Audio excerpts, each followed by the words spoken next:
Баршаңызға қайырлы күн. Бүгін мен түрік семитінің рецептімен бөлісетін боламын. Жасап көріңіздер, өте оңай әрі жеңіл, үйдегі бар заттармен жасалынады.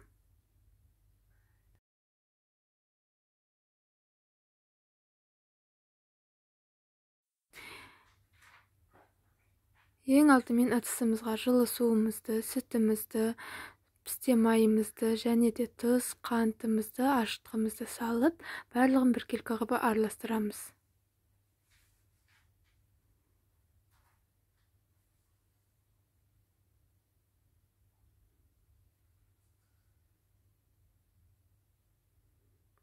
Араластырып болғаннан кейін електен өткізген ұнымызды аз-аздан сала отырып, жұмсақ қамыр илейміз.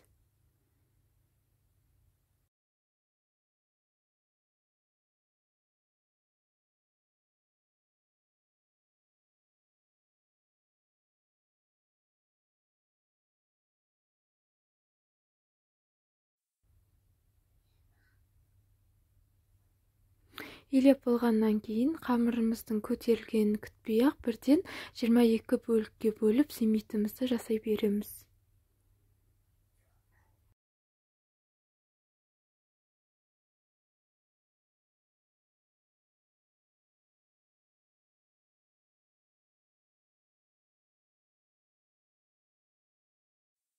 Қамырымызды осылай кішкентай 22 бөлікке бөліп аламыз.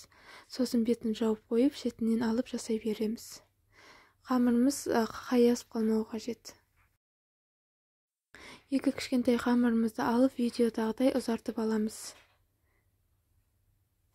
Екеуінің де қалыңдығы, ұзындығы бірдей болуы қажет.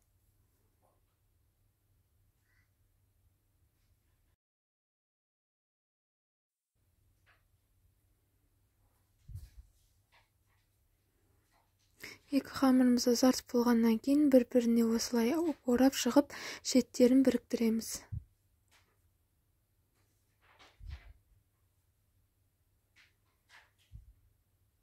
Барлық қамырларымызды осылай жасап шығамыз. Сонда 11 семит шығатын болады.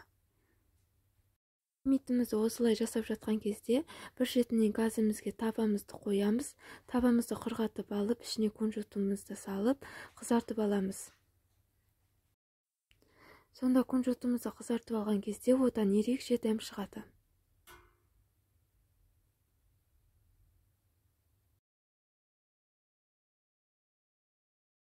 Семитімізді пішіндеріне келтіріп болғаннан кейін бір ыдысымызға миксерленген жұмыртқамыздың ағын қоямыз, ал екінші бір ыдысымызға кунжутымызды салып аламыз.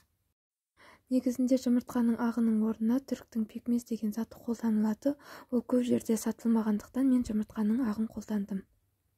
Семитімізді жұмыртқаның ағына, сосын кунжутымызға батырып аламыз.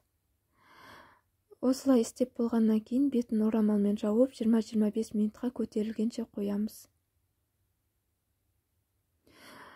Семитіміз көтерілгеннен кейін 200 градуста қызып тұрған пеште қызарғанша пісіріп аламыз.